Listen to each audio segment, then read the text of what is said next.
I enjoy sharing this tale with folks I meet at bars since it's the scariest one I've ever been a part of. Some of them are highly interested and want to know every detail, but the majority scoff and don't believe me. But now that I'm telling you, my roommates can confirm that it's true. I spent a few years attending college in one of Kentucky's largest cities, if not the largest. We dubbed it Old Louisville because it was situated between the university and the bustling downtown region. Built between the late 1800s and later, Old Louisville was made up of a collection of historically significant homes that were both exquisitely adorned and utterly disorganized. The mansions were divided into apartments of sorts because many of the owners did a dreadful job refurbishing them. And my story starts in one of these houses that have been turned into apartments. I shared a 3-bedroom, 2-story mansion with 2 women and 1 man. I was in the same room as the man we'll call Q for privacy reasons. Although the apartment was filthy, the price, $200 per person, including utilities, was unbeatable, and the walk to school was only a mile or 2. We had the largest apartment in the house, which must have been more than 2,500 square feet. Above us on the 3rd floor was an empty flat, and next to us on the 1st floor was another apartment. I can't stress to you enough how enormous the place was. 2 big staircases with antique wooden banisters that went to the kitchen and bedrooms upstairs greet you as soon as you entered through our massive front door. Above us was an empty flat, but it was sealed from the inside, and one of the staircases led up to it. We even had a stained glass window on a portion of one staircase's landing. When I eventually moved in, this made more sense to me because our designated living area was on the 1st floor, which had built-in pews. It was probably used as a church at one point, which, now that I think about it, adds a little more eerie element to the whole thing. I'm probably not the best at explaining the layout of this place, but it doesn't really important. The stairway leading to our basement is the only pertinent detail about the layout that is relevant to the story. We discovered during our initial walkthrough with our landlord that the stairway led not just to our bedrooms, but also to what we thought was a basement. We weren't interested in exploring it at the time because the stairs were cluttered with paint cans and other random home improvement items, and there was no light to illuminate the dim hallway. When we acquired the keys, we assumed he would transfer all of his belongings, but after a month of living there, he never came for them, and we all forgot it was there. Up until the night we played hide and seek while intoxicated. I should mention that I worked the same graveyard shift at the same Louisville warehouse as Q, one of the gals. The warehouse I'm referring to is familiar to locals because around 80% of its staff are college students. That's not the purpose, though. The important thing is that we always arrived home late, typically at 4 or 5 in the morning. Our 4th roommate told us throughout the work week that she basically lived with her boyfriend since she never felt secure living alone in such a large property. This indicates that during the week, no one was in our flat between the hours of 12 and 5. Or so I believed. After a few weeks at our new residence, items in our apartment began to disappear. Not everyday items, however, such as clothing, food, or socks. We would lose our cleaning supplies. We would just lose our spoons, bowls, and sometimes whole new bags of unopened toilet paper rolls. We were unsure of how to interpret it. At first, we laughed about it, but by about the 3rd week, it became more of a nervous chuckle, and I think our friends noticed that we were a little more tense and suspicious when they came to see us on the weekends. In our own house, something didn't feel quite right. I am unable to explain it.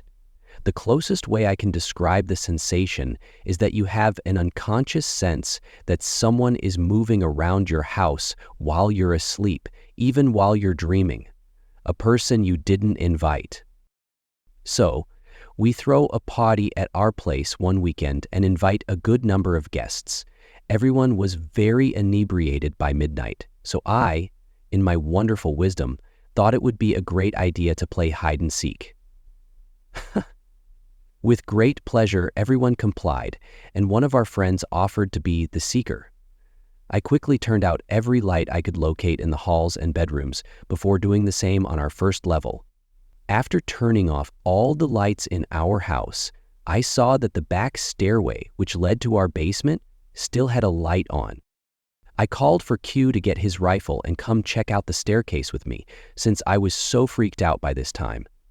In retrospect, it seemed like a really dumb idea to have an intoxicated college student brandish a firearm in a crowded house where spirits might be present. We didn't care though. I was going to settle this stuff with Q once and for all, and the liquid bravery gave me the balls to behave harshly. I had had enough of living in fear in my own home. As we make our way down the dusty staircase, we make sure to hit every spider web in our path. We discover that the light is definitely coming from the basement, but we are unable to enter because of a screen door. We were able to open the shanty screen with the smallest amount of power because it appeared like our landlord had sealed off the doorway with a calc pistol. Since Q was armed, I let him take the initiative at this point. Behind the two of us, the remainder of our group fell silent and formed a single file line. Q gently guides us down perhaps 7 or 8 flights of stairs until the basement opens up into a spacious area. To the left, a gleaming lamp without its shade was on a broken end table beside a soiled mattress with a few obscene comforters on top. Q wasn't paying attention and stumbled over a box, spilling its contents since he was so amazed by what we had discovered. Hundreds of used and broken needles spilled down the floor of the basement. Stunned, we all glanced at one another. There was a resident down here, beneath us, perhaps more than one individual. Then we were aware of our toilet paper, dishes, and cleaning supplies.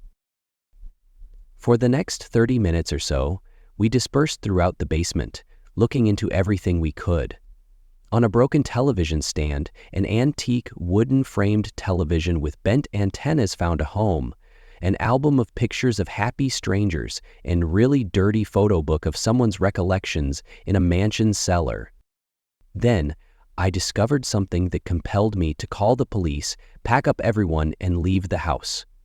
Beneath the end table was a manila folder that looked clean and new.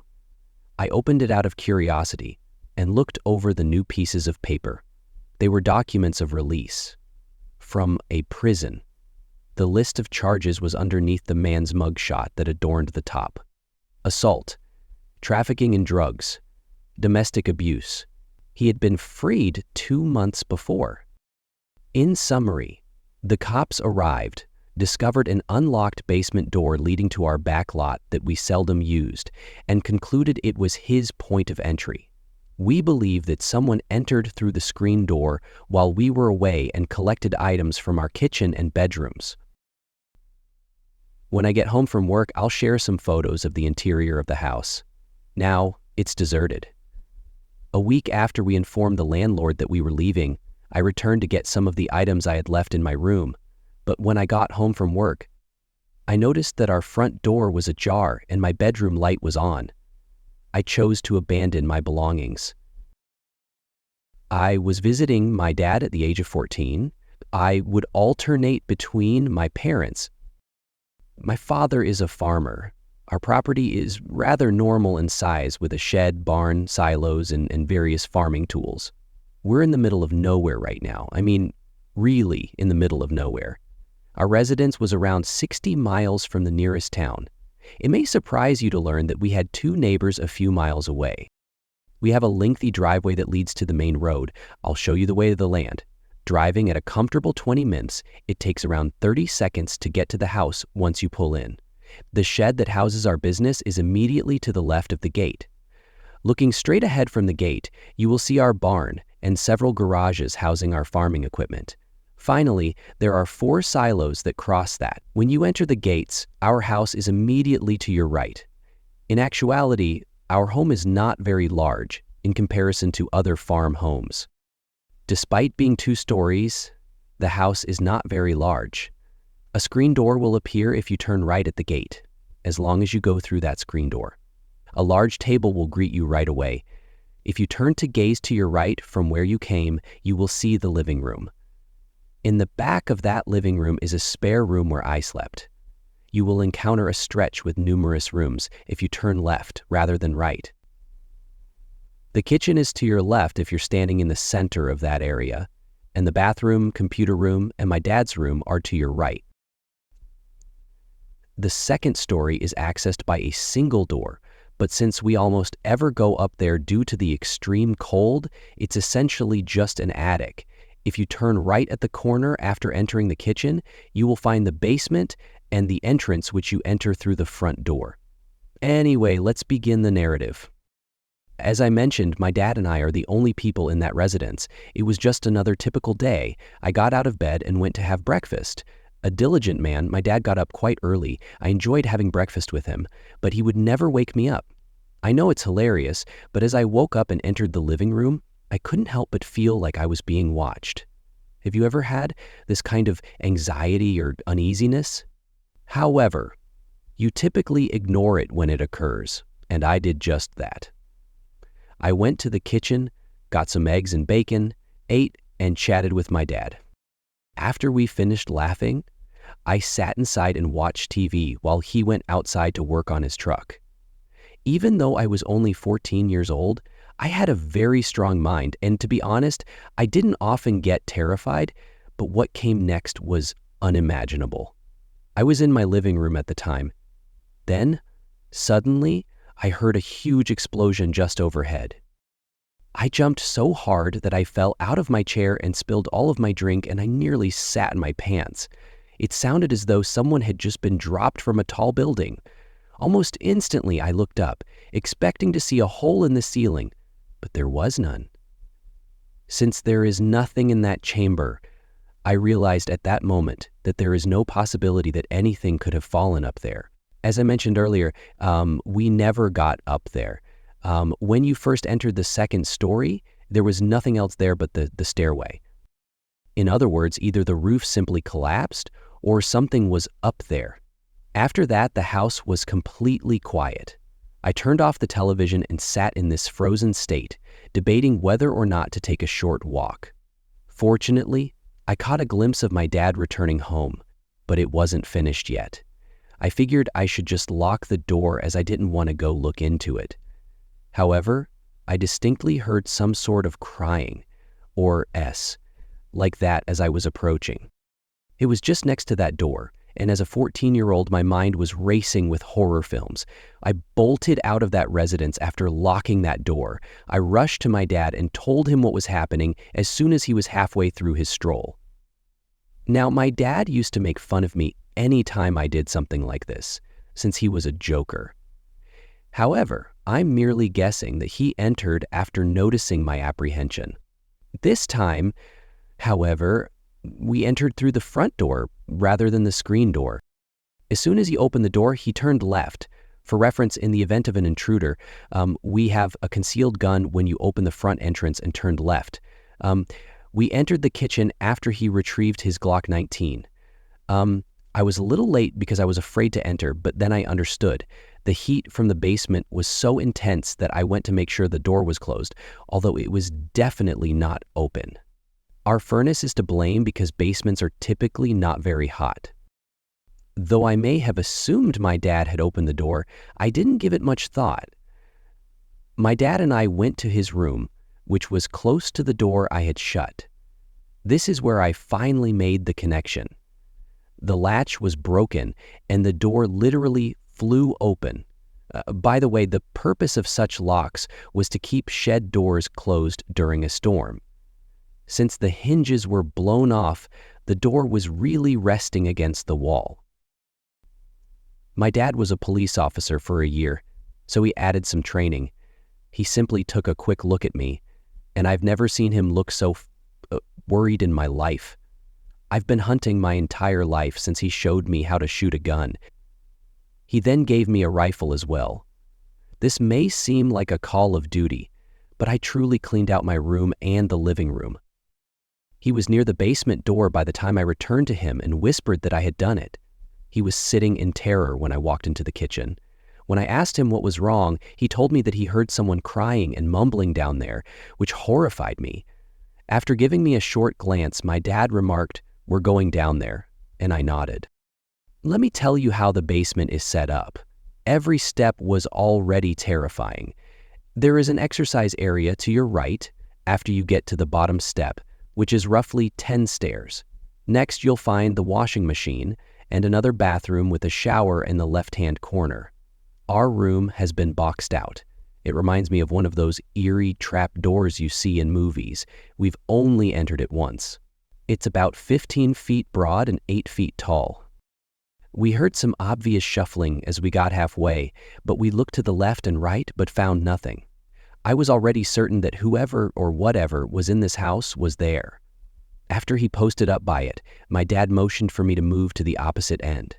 By the way, we didn't turn on any lights, so the only light coming from the morning wasn't enough to keep the basement from being completely dark. My dad tried to find the light switch, and we were only 2 steps into the room when we heard this utterly terrifying screech from the corner. I entered the room after him. My father shoved me and instructed me to move to the opposite end while he did the same.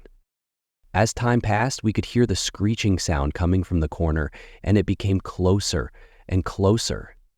I was horrified to see it. It was a tall object.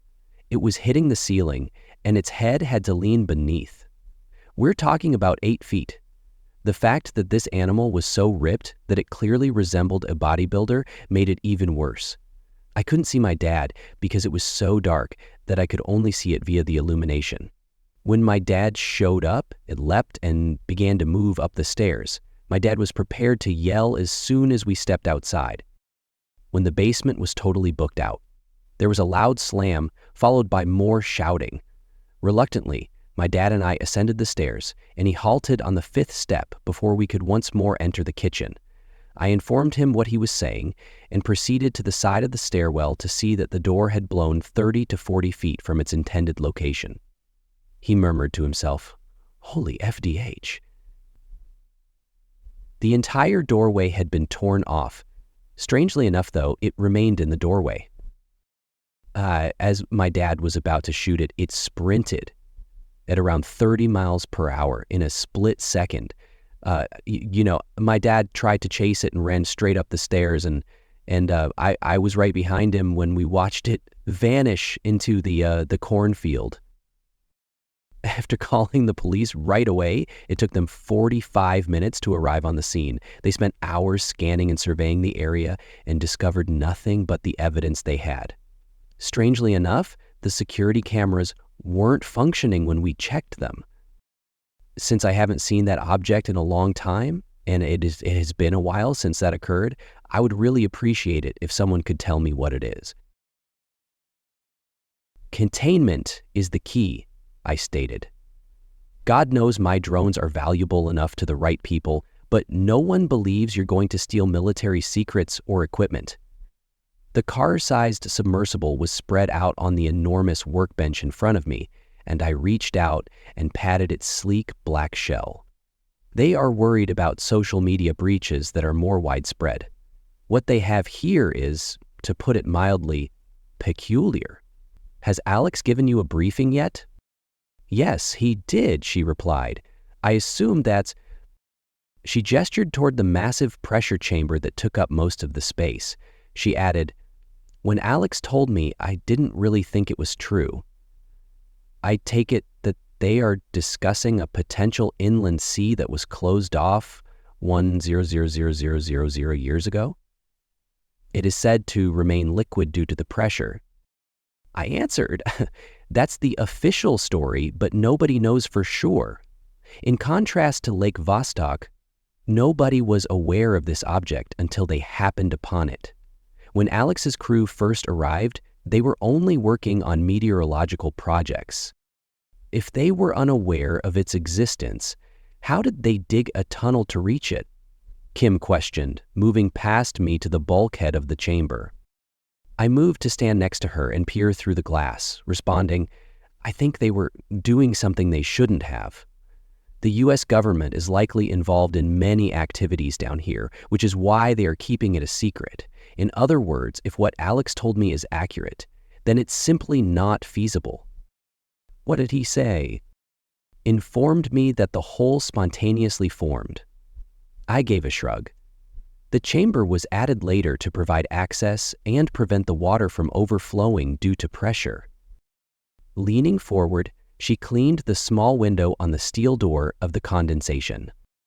Kim answered, perhaps that's why they don't want us to tell anyone about it. Perhaps they want to know what's down there before hailing it as the century's greatest scientific discovery, because they don't yet know what it is. Kim got up on her toes and peered into the lake below through the glass. The floor of the tiny chamber beyond was covered in swirling black water that never seemed to stop. The motion made me think of a small ocean with endless waves. I occasionally experienced dizziness from the distorted perspective if I stared at it for too long, as if I were gazing down on a gigantic ancient ocean from hundreds of feet above the ground. I was curious as to what caused the water to travel in that manner. As a sobering reminder that I was looking at a direct connection to a primordial abyss unlike any other on the globe, I reasoned that it must be propelled by forces and currents that began miles beneath the ice. Kim said, "You have to wonder what's down there." I didn't answer. She might have gone on, but I couldn't tell whether she did. While the water dominated my perspective with captivating force, the rest of the world was reduced to a background hum that hardly registered. The currents were different now. For the briefest of seconds, it appeared as though something below had disturbed the water, but I couldn't be certain. I could have sworn something slithering just below the waves caught my attention. I dismissed the idea with a shake of my head. I urged her to hurry. We need to get to work. What is that? Alex groped for the 100-inch monitor's ostensibly featureless video feed. As the drone plummeted into what had been named Lake Saturn, it had shown us nothing but black fuzzy noise for the past 20 minutes. I grabbed the joystick with white knuckles, and despite the dozen or so people gathered around me, the room remained still with suspense. I said, I didn't see anything, probably just sounds. We will know for certain if anything comes close. This device has LEDs that could pierce brick. What specifically are we hoping to see in this water? Kim inquired. If there is multicellular life down there, I'd be surprised. It has spent hundreds of thousands of years isolated from the outside world. A sluggish yet lightning-fast tentacle, as though its bulk and speed were somehow out of sync, whipped past, as if the monster may reach through the glass and grab one of us. Everyone suddenly lurched away from the TVs. We were all stunned for a few seconds until the tension subsided and people began to laugh nervously and gasp in surprise.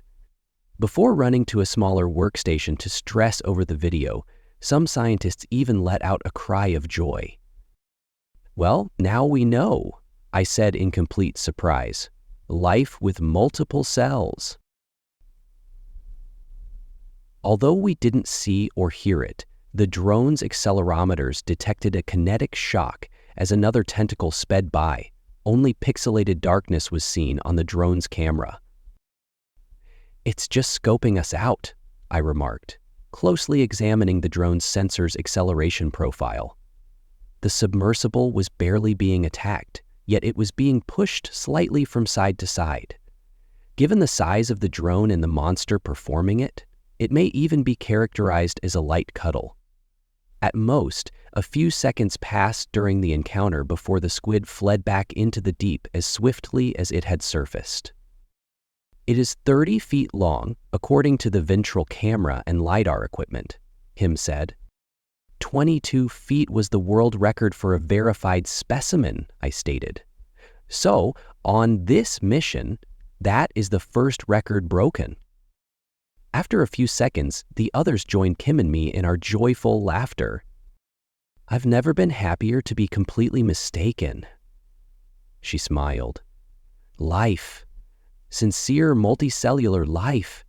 Down there must be an ecosystem. Predators, prey. It has a base of some sort. Fungi, bacteria, and possibly even plants. The sub kept descending. In the nothingness, the sonar would occasionally detect passing forms, but nothing else was close enough to register visually. To be honest, it was unsettling. Despite the fact that I was completely safe, I couldn't help but picture myself down there in that incredibly black water, with invisible objects moving silently a few dozen meters away from me. Another hour passed before we were within 30 feet of the bottom. At that time, I halted the sub's descent and searched for any indications of the lake bed, using ventral cameras that faced downward. Eventually, a complex array of odd and irregular-looking rocks appeared on the smaller screen. Lifeless shells and spiraling ammonites were all throughout, and odd bones protruded from what appeared to be an infinite carpet of bone-white death. "What?" I whispered. Animals must have been stuck in the water when it froze. Excavating dried-up lake beds frequently results in animal graveyards. "Is this typical?" I inquired. "No." He gave a headshake. "Not in this manner. Not many, actually." As I started to maneuver the drone in an outward spiral, I remarked, "Talk about an understatement." The identical thing appeared on all the cameras, an unending expanse of tangled ivory that extended in all directions. We couldn't see a floor there if there was one underneath those bones. "What does the squid consume then?" Kim inquired, "if the lake's inhabitants all perished?" Our portside camera captured the slow motion of a pale white starfish, as though in response. It slowly climbed out of an old whale's nasal bone and explored its surroundings. I stared at the readings on one of the dozen screens and remarked, "It's 30 feet wide. Are starfish typically that large?" I assumed that the majority of the scientists were too preoccupied with taking notes to respond, but Alex was gracious enough to look up from the computer and respond. "Definitely not," he replied. "It must have grown so large due to a lack of..." The starfish vanished when a fish bigger than the drone passed by the screen. For a while, I felt like I had an eyeless face and glassy, translucent teeth worse than anything in the Challenger Deep. It was an underwater nightmare that made me tremble in my chair, wrinkled and frowning. "What the fuck?" Kim let out a groan. "It was Jesus Christ." She tapped me on the shoulder and pointed to another screen, saying, "Not that. Something strange is happening 100 yards to the east. We must have a look." I stopped her as she went for the controls. Despite my strong urge to get up and go, I felt obliged to finish this. I took hold of the joystick and started to move using the heading she provided, allowing my gaze to stray from the main screen because I was so focused on the numerical readouts.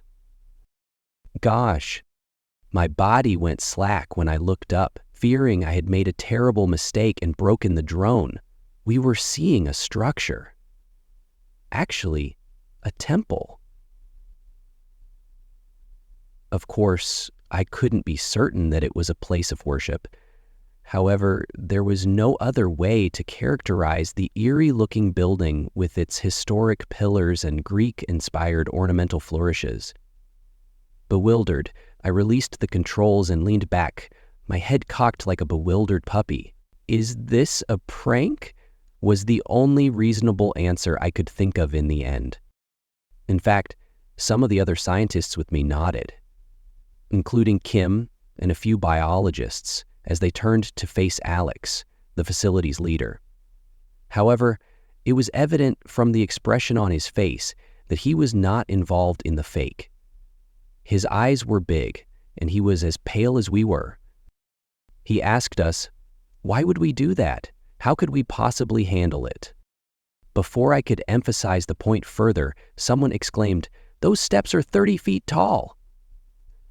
A geologist was standing beside one of the dozens of smaller screens with intricate readings when I turned my head away from the screen. "Will you come closer?" he said. After examining the drone camera, I walked up the first of 20 steps that led up from the lake bed to the temple, It didn't take me long to verify that every step was a massive block of stone that loomed over the drone. "Is this real?" With an eager whisper, I asked Alex as he moved closer to me. He gave a nod. I was still flying the drone up and over the stairs when I turned to face the screen. It was clear from the top how disproportionate the rest of the temple was. Standing several hundred feet tall, the entryway loomed above the submersible like a man over an ant. It was a huge, yawning black gateway. From where we hovered at the threshold, our lights hardly made it through the darkness, but they did reveal a rocky floor retreating into the emptiness, its surface smeared with icy debris. Another tentacle in the distance slithered away after momentarily entering the light. My skin crawled at the sight of its pale white features against the dark, and as I looked up at the crowd, I saw I wasn't the only one with tense nerves.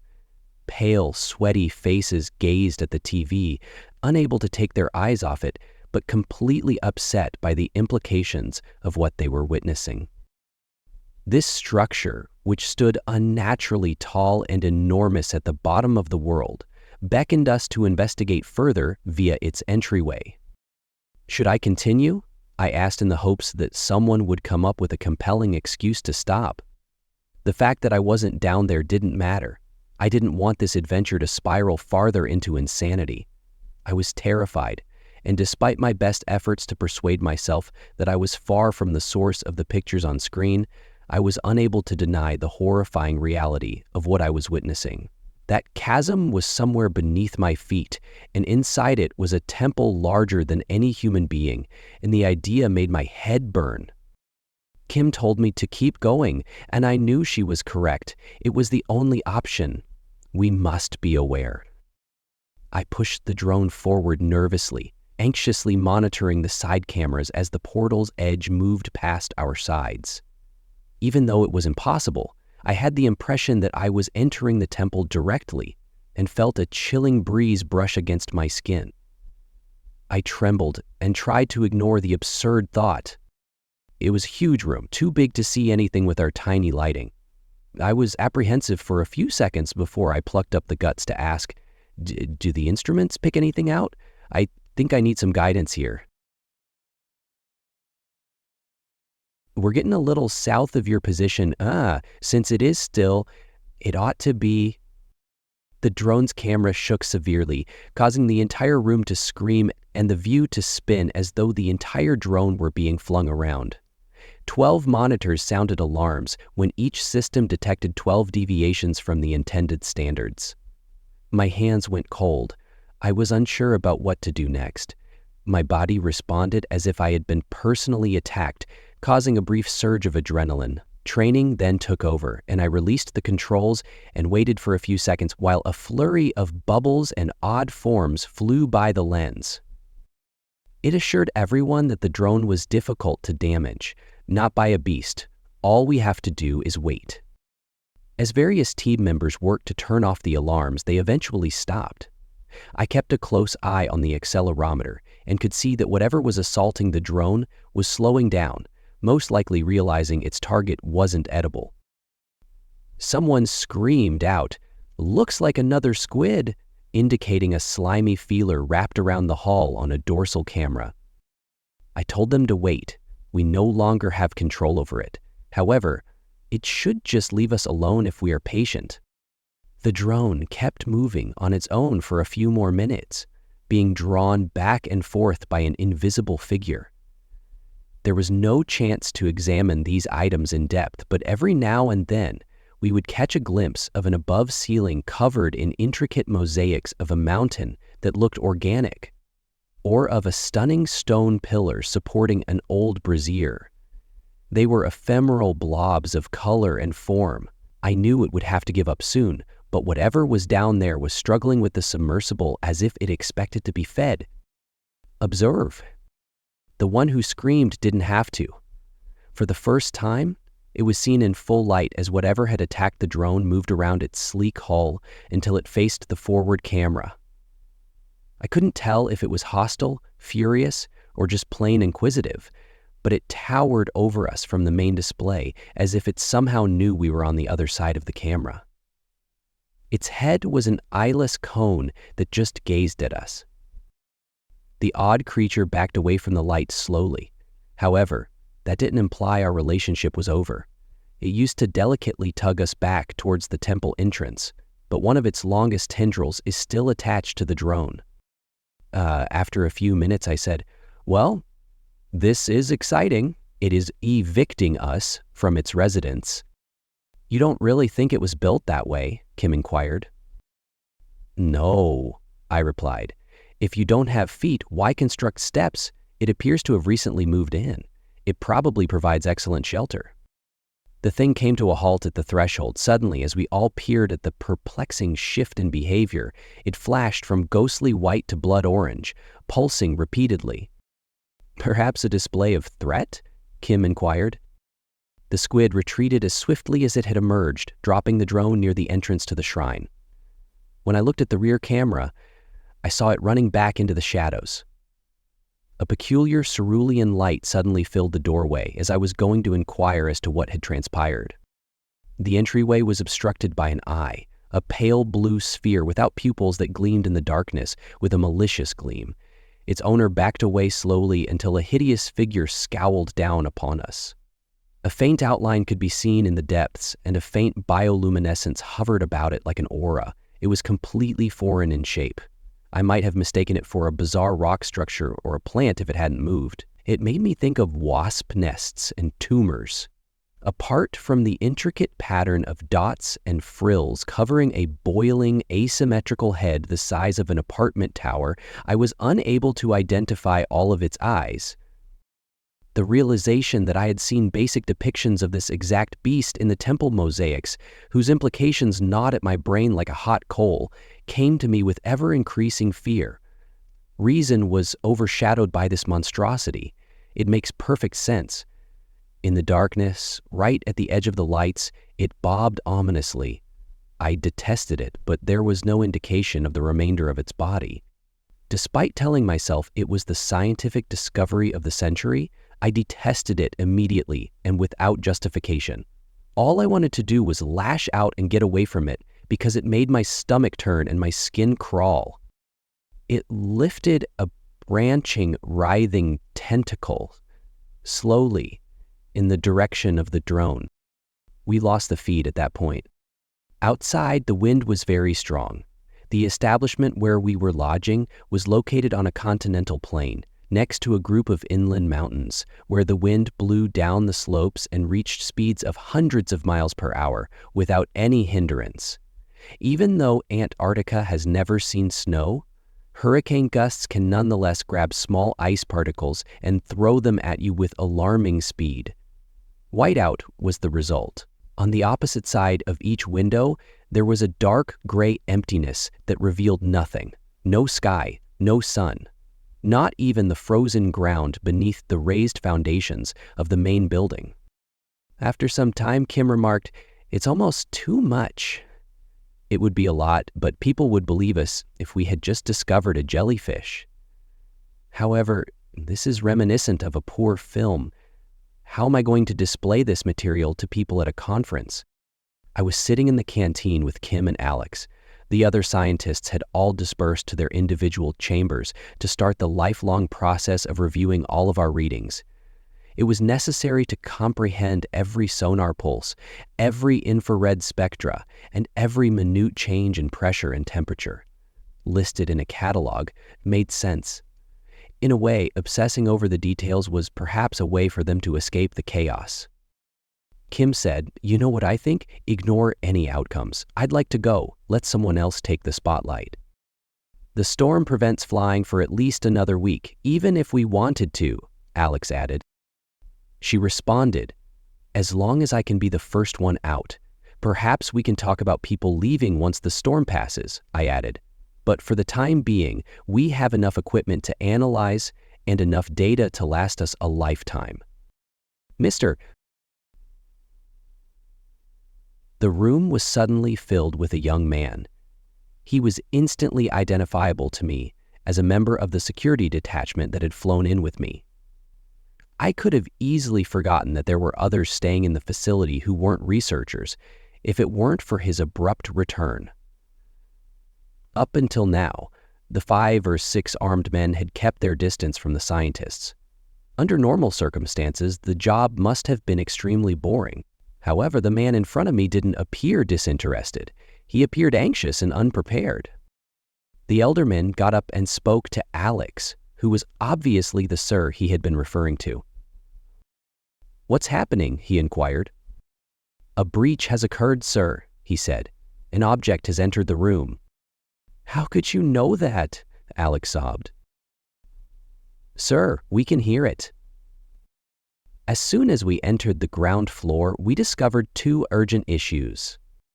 The first was the extreme stress placed on the pressurized chamber. Water had inundated the area and was exerting tremendous power on the reinforced walls according to internal readings. They were holding up so far, but we knew that something would eventually give because the strain was gradually rising. The sound coming from inside was the second issue. Thunked, funked, funked. Every time it rang out, I recoiled in terror, physically pulling away from the bulkhead. I looked around and realized that I didn't need to hide it from the others. The security guy was just as scared as Alex and Kim. There was something in that room, the slow, unsettlingly regular hammering of a tattoo against the walls by something that had risen from the water below. The sound seemed to declare, "I am here. I would like to meet you, and I am here." Alex stated, "We must relieve the pressure." He had pale skin and a weak voice. We must. I refused to open that door. Kim lost her temper. I grimaced as I glanced at the pressure readings. I remarked, "It's not giving us a choice. It will be worse than a bomb going off if that structure fails." "Even more justification for not opening it," Kim sobbed. "Consider what you just stated. It isn't offering us an option. Would you like to participate in that game?" Alex answered, "We don't know what it wants. We have no idea what it is. Perhaps." "Perhaps what?" she asked. "Is it here to play chess, perhaps? To be our companion?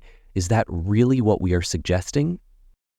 I answered, "If that chamber blows, whether we like it or not, we receive answers to those questions. Sure, we may hide in safety, but that doesn't solve any of our issues.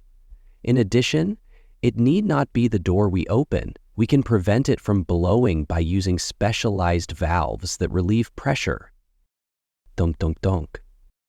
Kim's counter-arguments were ignored, if they existed. Something, like a bolt or screw, had thrown out of the chamber's trembling walls, hit the ceiling, and punched a hole through it. "Alex," I said, "assist me in opening the pressure valves." "This is crazy." I went to the closest valve while Kim sobbed. The moment my hand touched the wheel, the knocking ceased. Alex was perspiring in spite of the cold, according to a glance at him. He lingered a few feet from me and the room, unwilling to approach. I said to him, "I need help." "All right," he replied, nodding absently, as if he were in a state of shock. "Go on!" I pointed to the other side of the wheel and sobbed. My yell shocked Alex, but he eventually began to cross the vent and come toward me. Kim began to reply, "Alex, we don't need to do," but was abruptly interrupted. We had never heard a hammer blow so loud as the last one.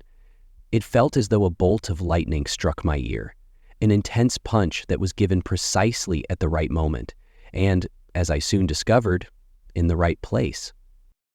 Alex had barely reached the aperture when the valve exploded. Water poured out so forcefully that it knocked him back. Although the impact was prevented from being fatal by internal mechanisms that controlled the flow, it was nevertheless a vicious blow that sent him flying across the floor as the water poured out in a raging torrent. I was grateful that he was still alive when I saw him thrashing frantically beneath the black brine. Even as my mind raced with the horrifying realization that whatever had attacked the chamber had done so with impossible intelligence, I hurried over to pull Alex away from the bubbling water. I felt it must be examining us on some level, and it required all of my bravery to remain in the room. I grabbed one of Alex's legs and attempted to get him out of the water, but he struggled. I ignored it and pulled him out of the flow with the intention of assisting him, but I recoiled and screamed as I saw a shimmering black tentacle encircling his skull. As Kim and a few newcomers took notice of the odd growth that encased the man's head, I dropped on my ass and heard a chorus of yells of disgust and horror.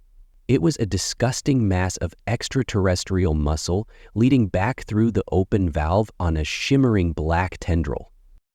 "Take it off!" I yelled at everyone in the room, praying that someone would know what to do.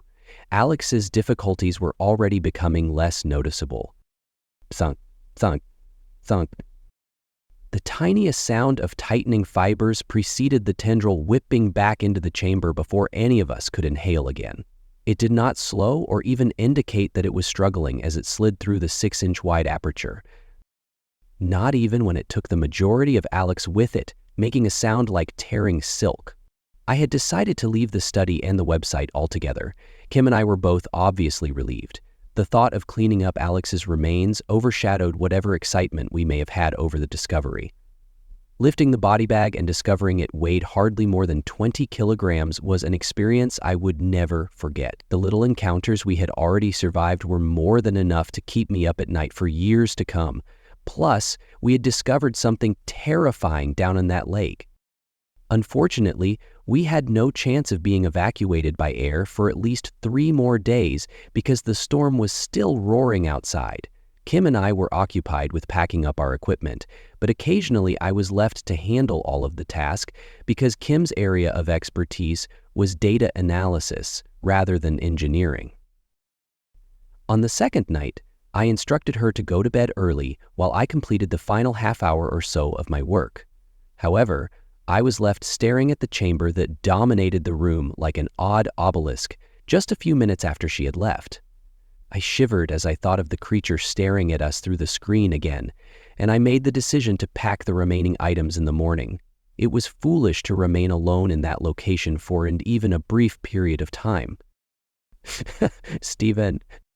It was a whisper of electricity that made my hands tremble and my muscles weaken. I could hardly hear the clatter of equipment hitting the floor. My entire focus was on one of the speakers, located near a station at the rear wall. It belonged to one of the geologists who was recording an acoustic profile of the lake below with microphones that had been lowered down during the initial dive. It had gone unnoticed by all of us because of everything else going on. But when I looked at the green display that was shining, it occurred to me that the microphone was most likely the last piece of equipment still submerged. Why then had I just heard Alex say my name? Even as I made the decision to run all the way back to my room, I reminded myself that I had been wrong. Before I could move a foot, the voice said, "Steven. It's cold down here, Steven." I whispered, "This isn't real." I understand why the temple was constructed. Alex's voice sounded like the moist gurgle of a sick nearing the end of their illness. It reminded me of a desperate soul engulfed in suffering and anguish, or of someone drowning in mucus. He screamed, "Steven, it will not allow me to perish." His words struck me with the force of a sledgehammer. For a moment, I believed that nothing in the world could frighten me more. At that moment, the pressure chamber door opened wide. As my mind absorbed the impossibility, I found myself frozen to the spot with growing fear. Like a creaking mansion door, a huge titanium bulkhead that was otherwise unusable, except for strong hydraulics, had slid open. Immediately, a suffocating stench unlike anything I had ever smelled, along with seething steam, filled the air as black water boiled forth. Equipment began to fall all around me. Computers shorted out and toppled. Desks dragged along the floor with an ear-cracking shriek.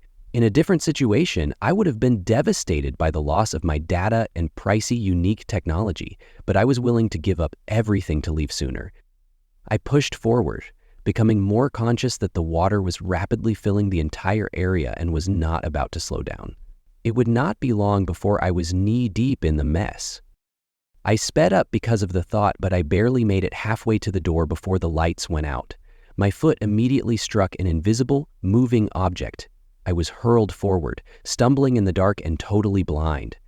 I struck the concrete hard in spite of the water, and my wrist rolled, sending me face first into the steadily rising river. For a moment, I thought I could already be dead and stuck in my worst nightmare as the sensation of it surrounding my head made my heart race with frenzied dread. When the panic finally subsided, I used my strong hand to gain some traction on the ground and forced myself to stand up with a last-ditch effort. The emergency lights came on just in time, and the room was filled with the soft, pale light of infrequently used fluorescent lights. The water had stopped rising and was eerily silent, even though I had been flung halfway across the room and farther away from the door than before. The river had moved all the various workstations, but now they were all at rest, with pieces of equipment scattered carelessly about their surfaces or gone someplace in the water below. The only sounds I heard once I stood up were the constant drip, drip, and the sporadic slosh of water. Silently, afraid that the motion would draw notice, I raised one leg and retreated a step. Above the surface, nothing changed, but I had no idea how long I had left to survive, or how to halt the dozen invisible objects that were convergent on my position. I had no choice but to follow the plan and keep going, one step at a time. When one of the desks slipped a few inches across the floor, I was able to take 3 more steps. It served as a painful reminder that there was life going on beneath the surface. The fact that everything drifted around, from office furniture to unidentifiable clusters of rotting albino plants, didn't help either. I had no way of knowing if the object that occasionally slithered past my calf and touched my bare ankles was a living thing or simply a dead piece of flotsam floating aimlessly beneath the surface. I was abruptly reminded that there was more to the world when the door behind me opened. Less than 10 minutes had passed since I heard Alex speak, but during that time I had been so afraid that my vision had become so narrow that I could only think about things that were directly related to my survival. The fact that the power loss would have notified others was something I had entirely forgotten. I didn't even turn to meet my rescuers or answer their cries because I was so focused on whatever had shared that water with me. My adrenaline-addled mind could only think of survival. I only looked up to see Kim reaching out to touch my shoulder after hearing footsteps splashing past me and seeing other men stomping past with their rifles leveled. She questioned, "What happened? Has the bulkhead been opened?" She froze a little when I stared at her, as if my terror was contagious, so I must have been as pale as a ghost. I growled between gritted teeth, "Shut it down," even as I raised one knee to resume my laborious retrograde stride. "Explosives, grenades, anything. Turn it off." She answered, "It will freeze on its own anyhow. The heating rods are no longer in use. This is most likely the reason it hasn't already filled the entire room to the brim." She repeated, "Why did you open the door?" "I didn't let shit out," I muttered. "We're not alone in here, Kim." "What?" "You're not alone up there," he added. When Kim heard Alex's voice coming from the speakers, her eyes widened as much as dinner plates. I grabbed her hand and turned to sprint the final few meters back to the door, screaming, "Fuck this!" One of the men in the room screamed and fell as I turned away, but I didn't glance back. Not even when ricochets pounded the wall and the area closest to my head and gunfire erupted. Rather, with Kim at my side, I pushed my leaden feet into the muddy water while trying my best to ignore the cries. When we got to the door, I flung us both out onto the metal sidewalk outside and tried to slam it shut, but the water kept pouring out regardless. "Assist!" I sobbed as I reached out to pick Kim up after she had fallen. "How are the men inside doing?" She asked her query while simultaneously looking inside. The gunfire had subsided by this point, but the sound of squealing feet, men in tears, and breaking furniture could still be heard. One of the men gave a horrible scream with a whip crack, and Kim flinched back from the doorway, her face smeared with blood. "Close the fucking door," she yelled abruptly. She had obviously changed her mind about whatever she had seen, and I was relieved that I had missed it.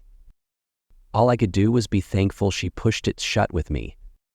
"Are you certain everything is finished in there?" I inquired. "Is all the water frozen?" As we stood by the ground facility's door, Kim gave a nod. We had remained in the facility a few hundred meters away for 2 days, refusing to respond to any of the other scientists' inquiries and threatening to punish anyone who ventured out to search for themselves. We didn't care that it hadn't made us any friends. We were all too eager to get off that godforsaken continent, and our evacuation was just an hour away. However, one final task remained. I used a crowbar to pry the door off its frame. I chose to overlook Kim's remark that whatever lived down there might have easily escaped if it had wanted to. For once, ignorance was sufficient for me because I had no means of knowing what that object could or could not do. It had been happy to take the guys we had left behind and no one else, regardless of its reasons or decisions. I'm ashamed to say that this merely made me feel relieved. "Stephen, I'm freezing. My thoughts are disintegrating. I feel like parts of myself are sloughing off." "Who are you? I am unable to see you. Where am I?" "What was that?" "There will be something?" "Well, am I not gonna die, Jesus fucking Christ?" The sound of their voices caused Kim to falter. She gave me a terrified look, and I could tell she had read the same thing on my face. "You were correct," she affirmed. "There's still—" I gave a nod. The first night, when I went outside to check the door, I could hear them. "I don't. How are they doing?" she exclaimed. "Are they down there?" "I'm not sure." I gave a head shake. "However, a crew will be here shortly. They will discover our data centers damaged, the facility demolished, and the tunnel frozen over. However, this—" I pointed to the voices within the room. "More research will be necessary on this," she stated. "What can we do to stop them? Do you intend to assist them?" I had to step up onto a solid foot of frozen ice in order to enter the chamber. By this point, emergency lights had completely gone, but there was still enough light to make the dreary room clearly visible. "Their heads." Kim stared at the collection of bodies and stammered. "They have all vanished. How are they?" "I don't—" As I cautiously made my way to the workstation that was the furthest away, I remarked, "I don't understand either." The voices screamed out from an overturned speaker there, "But we are unable to assist them." After a brief moment of hesitation, I removed the wire cutters and located the cord that led to the damaged pressure chamber. The men were still baying like a squabbling gang of damned souls. There were cries for assistance, as well as frantic insults. For a moment, I questioned whether there was actually anything we could do, but that would mean starting this nightmare over by drilling down to the lake. We weren't dealing with a mischievous animal. It was older than we could have ever imagined, vicious and intelligent. Worse yet, it might play with dead men, keeping them alive to prolong their agony. Down there was a God who had been forgotten. It had to be forgotten. The voices instantly silenced when I severed the cable. Kim said the words in an injured whisper, "But they're still down there." The wire was carefully removed from my grasp, returned to the chamber, and then vanished through a tiny hole in the ice. I said, "And so is something else. Let's maintain that."